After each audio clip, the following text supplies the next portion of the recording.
Акжол айылдык өкмөтүнүн тургундары мына биздин Кечи айылынан туулуп өскөн биздин жердешибиз, биздин бир тууганыбыз академик Жогорку Кеңештин Кыргыз Республикасы Жогорку Кеңештин депутаты действующий.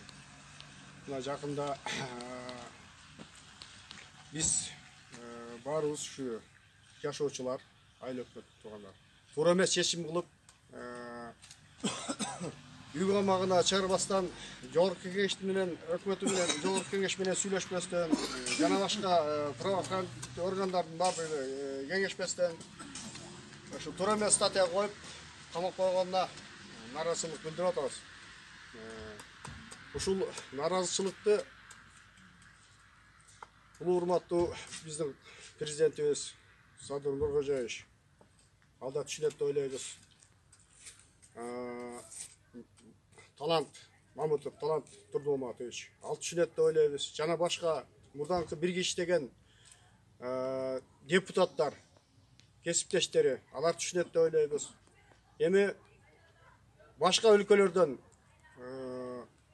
академиялардан академиктери ошолор түшүнүп аткандан кийин Европадан жана жакынкы мамлекеттерден ушу силердин жакшы чыган илимдүү, билимдүү кыргыз элине, жерине аябай салым кошо турган уулуңарды колдоно билбей атасыңар деп. Ошолор бизди агабызды алууда. Анан сөзсүз биз аларга кошулабыз. Биз элдин айтканына кошулабыз, элдин талабына кошулабыз. Ушул биздин улуу урматтуу агабыз Кубанычбек Мырзабековичти жеңилдетеби же ушунча сый урмат кылып мурданкы кылган иштерин, кийинки боло турган иштерин эстеп жеңилдик береби, башка улуу адам болбосо дагы оор кылмыш менен сыртта жүргөн адамдар бар да. Анан аларга салыштырып эмне үчүн бул өчөшкөндүкпү же бул ушунча кылган кызматына, жакшы кылган кызматына элим, жерим деген сырткы мамлекеттерге качып кетпеген, башка жактан келип контракт түзөбүз, башка бизге иштеп бер дегенге макул болбой, ушу элим үчүн, жерим үчүн деген ушу биздин патриот адамга каршы чыгабызбы? Же ошону биз сыйлай билбейбизби? Аябай кылган оор кылмыш үчүн камап атабы? Анын кылган кызматынан кыл элеги көп болуш керек. Кылган жакшылыгынан кыл элек жакшылыгы көп болуш керек. Ошо мурданкы кылган эмгектерин деле эстесек, ушуга бир жеңилдик келтирсе болот деп эсептейбиз да. Туура. Мына аксакалдарыбыз келди, аял заттары келди. Бирок элдер көп чогулуп, ошолор көп нааразычылык кылып, дагы ушундай баягы Бекназаровтай кылып жүрүш кылып жүрбөсүн деп барын токтотуп, ар бир айылдан бирден экиден алып калып, ушулар өзүңөрдүн айылыңарга барып, элдерди токтотуп, кичине сабырды кылып тургула, сабырдын түйү саралтын деп, эртең эми дагы нар жак, бер жак жакшылыктарын эстесе, үй камагына чыгарабы же жакшы териштиреби деген ой менен биздин айыл башчыларын ошол жерге топтоп, ошол ар бир айылга жеткизгиле, өтө чапкайлык, сабырдуулук менен иш кылайлык, биздин агабыздын жакшылыгын баары түшүнөр деген ой менен ушундай видеообращение кылганга туура. Аксакал, сиз дагы эмне кошумча кылып кетесиз? Кубанычбек Мырзабекович Акжол айылынын тургуну. Бул илгертен бери эле чет мамлекеттерде окуп, илимдин даражаларын алып, бул айылга абдан кадыр сиңген жакшы инсандарыбыздын бири. Эми биздин айта турган нерсе, мисалы таш көмүргө чоң килеген цемент завод куруп аткан бизнесмендерди азыр бул бийлик түз эле апарып камап койсо, бул бизге бизнесмен деле келбей калат окшойт анда бул бийликтин азыркы кадамдары мен оюмча туура эмес деп ойлойм да мен. Туура. Ошон үчүн мына биз азыр аксакалдар, айылдык кеңештин депутаттары бир келип элге кайрылуу жасап, бийликке да кайрылуу жасап, ушул кылган немелерин бир эски жакшы чараларга барып, кубанычка бир жеңилдик жөнүндө бир немени чечип берсе жакшы болот эле. Кубанычтын кылган эмгеги салган жолдору, салып берген мектептери өз чөнтөгүнөн салып берген. Бул эми элдин эзинде да ошону неметкен эл бардыгы ушул кубанычтын эркиндикке чыгышын каалап атабыз да. Эми мен да сүйлөп коеюн да.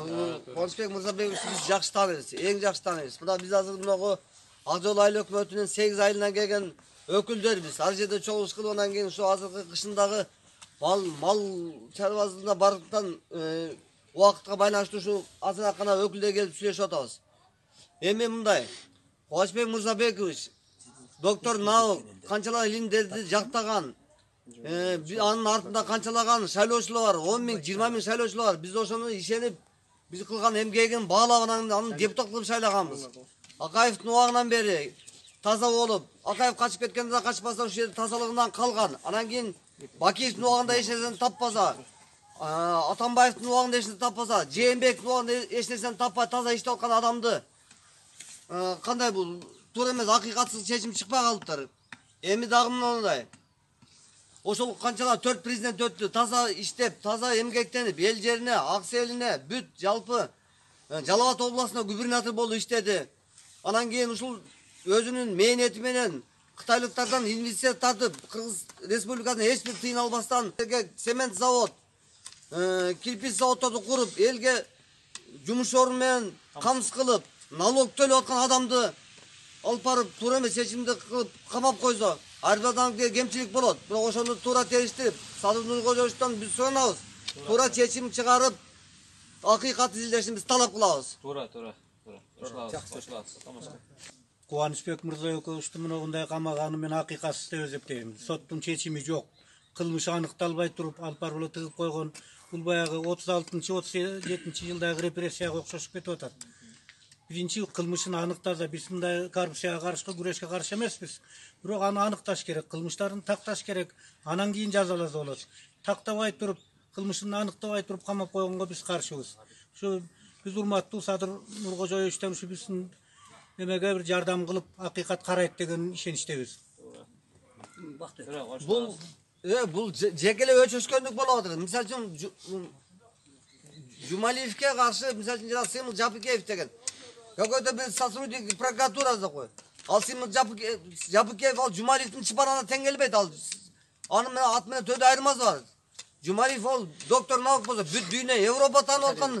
Эме илимдин илимдин кишисин ал каякта болбогон нерсе. Таза болсо өзү карат эле ошол Сыймыл Жапыкеев ордунда. Мына өзү да кетти жумуштан азыр. Колун жууп. Туура. Эми урматтуу Садыр Нуркожоевич ушу бир айыл өкмөттүн эли чогулуп ушундай чогулуш өтүп атабыз. Кыргызстанда 30 академик бар экен. Ошол академиктин бирөө ушул адам. Акаев, Аскар Акаев ушу бийлигин таштап качып командасы менен кеткенде ошондо булар деле кеткенге андай жеже иште шарттуу болот эле. Мынакей адам бери канча жыл өттү, жана ушу аксакалдар айтып кетти. Бакиевдин тушунда, кийинки Атамбаевдин тушунда, Роза Отунбаеванын, ошол эле Жээнбековдин тушунда жакшы иштеп, жанагы менен завод, фабрикалар, тиги бул жана торговый центрлер жөнүндө айтсам, ал жерде мына бул деген биздин ички инвесторлор. Канчалаган адамдар миллиардтаган сомду, миллиардтаган долларды алып чет мамлекетке чыгып атат. Алар наоборот ошо мамлекеттин ичинде канчалаган элге иш орундарын түзүп берип, канча адам ошол жерден бала чакасын багып атат. Эми сизден бир сураныч ошо калыс карап, таза таразалап, Уйгамагына чыгарып Телегече. Чыгарып берүүңүздү суранабыз. Чыгарып берүүңүздү Жакшы чечим суранабыз. чыгарып бердим.